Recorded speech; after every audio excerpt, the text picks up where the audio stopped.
ভিডিওটি junior homeopathic চিকিৎসক বন্ধুদের দেখানোর জন্য, শেখানোর জন্য এবং সমাজের সাধারণ মানুষ যারা অনেকেই ইউটিউবে আমার ভিডিওগুলি দেখে থাকেন তাদেরকে অবহিত করার জন্য। বাংলা একটা কথা আছে, খাচ্ছিল তাঁতি তাঁত বুনে, কাল হলো তার এঁড়ে কিনে। তার মানে হলো দেখবেন তাঁতি তাঁত বোনে কাপড় দিয়ে, কিন্তু তার শখ হলো যে গোয়ালাদের মতন গরু পুষে দুধ বিক্রি করে আরও টাকা ইনকাম করবে। তো গরু পোষার তো অনেক ঝামেলা, তার তাঁতের কাজও গেল, আবার গরুর পেছনে দৌড়াতে তার সর্বনাশ হলো। মানে কথাটা বলার অর্থ যে আমাদের অনেক চিকিৎসকরা মানুষের ক্ষতি করছে কীভাবে সেটা দেখানোর জন্য। আজকালকার বহু চিকিৎসক যারা মেরিটে চান্স পায় না, মেরিটের সিট তো লিমিটেড, বিভিন্ন প্রাইভেট কলেজে ব্যবসা সব জায়গায় চলছে। এই যে ব্যবসার জন্যে যেখানে 16 মিলিমিটার রড দরকার সেখানে 8 মিলিমিটার দিয়ে ছাদ ঢালাই হুড়মুড় করে ভেঙে পড়ল, অসংখ্য মানুষ মারা পড়ছে। তো চিকিৎসক ব্যবসায়ীরা যারা, বাবা মায়ের খুব শখ ছেলেকে ডাক্তার বানাতে হবে, আমার ছাবালকে ডাক্তার বানাবো, এরকম প্রমোটার, 2 নম্বরই পয়সা, কালোবাজারি, সোনার দোকান, তা ছাবালকে একটু ডাক্তার বানাতে হবে। এখন 1 কোটি টাকা, 80 লাখ টাকা, 90 লাখ টাকা দিয়ে প্রাইভেট কলেজগুলো ভর্তি করছে। এখন সেই টাকা তো উসুল করতে হবে। তাদের মাথার মধ্যে আছে যে বাবা আমাকে এত টাকা দিয়ে ভর্তি করেছিল, পড়াশোনা কিছু জানিনি, মেরিট কিছু নেই, মেধা কিচ্ছু নেই, কিছু জানে না। এখন এই বেসরকারি যে মেডিকেল কলেজগুলো আছে বা হসপিটালগুলো আছে সেখানে ঢুকে যায়, তারা এই সমস্ত দিয়ে কাজ কারবার চালায়, লক্ষ লক্ষ কোটি কোটি টাকা লোকের থেকে শোষণ করে, মরা মানুষকে ফেরত দেয় না, আরও 5 দিন রাখে যে ভেন্টিলেশন দিয়েছে, এটা ভালো শব্দ চালাচ্ছে, এইসব চলছে আর কি, এইসব চলছে। This gentleman is about 62 years, 62 বছর ভদ্রলোক, রিটায়ার্ড অফিসার, ওয়েস্টবেঙ্গল গভর্নমেন্টের এগ্রিকালচারাল ডিপার্টমেন্টে চাকরি করত। 2018 সালে ওনার কিছুই হয়নি, ইউএসজিতে ধরা পড়লো যে হেপাটিক সিস্ট। সিস্ট মানে কি? আমাদের গায়ে, চামড়ার গায়ে যেমন আঁচিল বা একটা গ্রোথ থাকে সেরকম, তা আমাদের গায়ে, মুখে, হাতে, পায়ে ছোট আঁচিল নিয়ে আমরা বেঁচে নেই। সেই রকম গ্রোথ, এক্সট্রা গ্রোথ গাছের পাতায় দেখবেন গুটির মতন হয়ে থাকে। গাছ কি বেঁচে নেই? কোনো কারণে সেখানে টিস্যুটা এগ্রিগেট হয়ে গেছে, জমে গেছে। তো ওই হেপাটিক সিস্ট, কিডনি সিস্ট এসব দেখিয়ে, ভয় দেখিয়ে অপারেশন করতে হবে, অমুক করতে হবে, যেখানে যা পাচ্ছে ঠকাচ্ছে। তো liver operation is very dangerous. লিভারে কোনো টিস হয় না, সেলাই চলে না। ব্যাস বললো, যেই শুনলো উনি অফিস থেকে রিএম্বার্সমেন্ট পাবেন, ভাবলো মুরগি বানানো যাবে, ক্ষতি হতে পারে সে চিন্তা করল না রোগীর। লিভার অপারেশনের নামে টেবিলে তুললো, এই লক্ষ লক্ষ টাকার বিল বানালো রিএম্বার্সমেন্ট পাওয়ার জন্যে। ব্যাস কিছুই হতো না, সুস্থ মানুষ খাওয়া দাওয়া করতো, ভদ্রভাবে বাঁচত, রিটায়ার্ড লাইফের পরে সুন্দর সুস্থ একটা বিশ্রামের জীবনযাপন করত। কিন্তু ভদ্রলোকের soon after operation developed hepatocellular.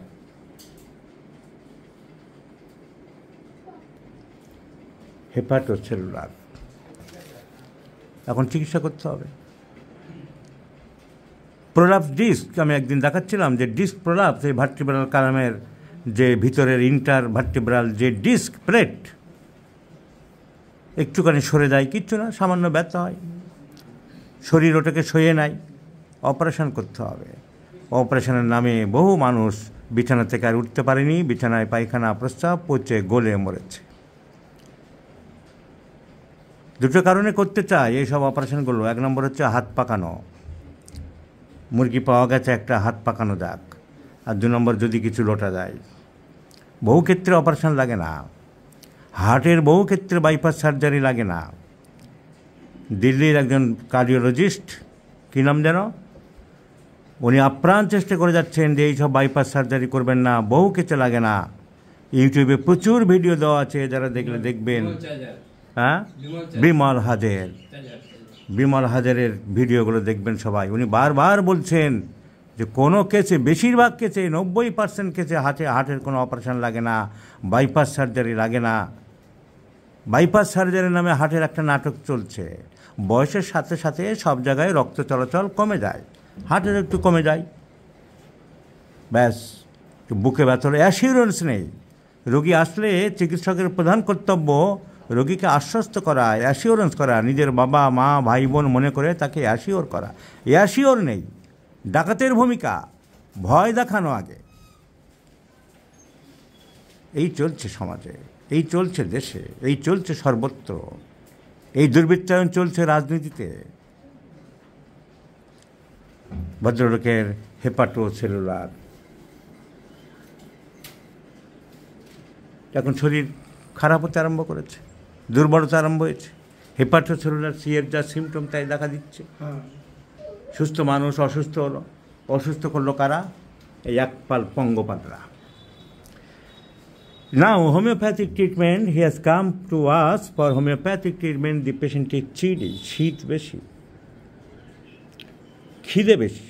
The peculiar symptom, এই খিদে বেশি এখানে খুব দাম। কেন দাম? আমার প্র্যাকটিস অফ মেডিসিনের বা ডিজিজের নলেজ আছে বলে আমি বুঝলাম এর দাম বেশি। Because the disease hepatocellular CA is confirmed, diagnosed, but in this stage, in this case, in this disease, appetite becomes reduced, কমে যাবে, কিন্তু ওনার খিদে বাড়ছে। So this is called peculiar, uncommon, rare or strange symptoms, অদ্ভুত symptom. Hepatocellular সিএতে যেখানে খিদে কমার কথা, খিদে ওনার বেশি আছে। তাহলে আমাকে জানতে হবে যে ডায়াবেটিস আছে কিনা। না, ডায়াবেটিস তেমন নেই, কিন্তু খিদে বাড়ছে।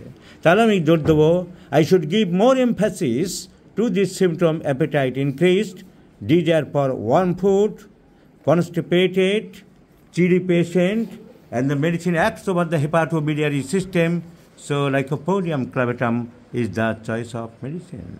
আর একটু খোঁজ খবর করে জানলাম, he is to some extent avarice and dictatorial all along in his lifetime.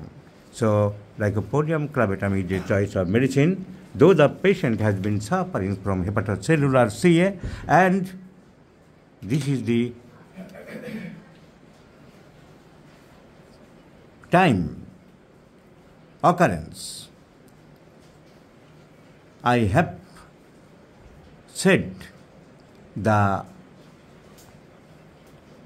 have given the warning to the general public of the society, beware about the versions of such surgeons and physicians. In many cases, operation is not essential or not at all required. ভাবুন, 10 বার ভাববেন, আরও 5 জনের কাছে opinion নেবেন। গ্রামের দিকে কোনো কিছু হলে যে সমস্ত কোয়াক অ্যালোপ্যাথিক ডাক্তারগুলো আছে, তারা কথায় কথায় ওই একটু চামড়া কেটে অ্যাপেন্ডিসাইট, কিছু হলেই পেটে অ্যাপেন্ডিসাইটিস হয়েছে, অপারেশন করতে হবে। কোয়াক নার্সিংহোম গজিয়ে গেছে চারিদিকে, প্রচুর দেখি। অ্যাপেন্ডিক্স কাটলো না, অ্যাপেন্ডিক্সের অ্যানাটমি বোঝে না, অ্যাপেন্ডিক্সের ফিজিওলজি বোঝে না, ডেড বডিতে কোনো দিন অ্যাপেন্ডিক্স দেখেনি, সেলাই কেটে ঠকে নিয়েছে। প্রচুর কেস আমি শুনি যে অ্যাপেন্ডিক্সে অপারেশন করেছে। 2 বার পাতলা পায়খানা হলো, কোনো ব্যাপার না, একটু কাঁচকলার তরকারি খেলে বা থানকুনি বাটা খেলে বা একটু 2-1 ডোজ ওষুধ দিলে ঠিক হয়ে যায়।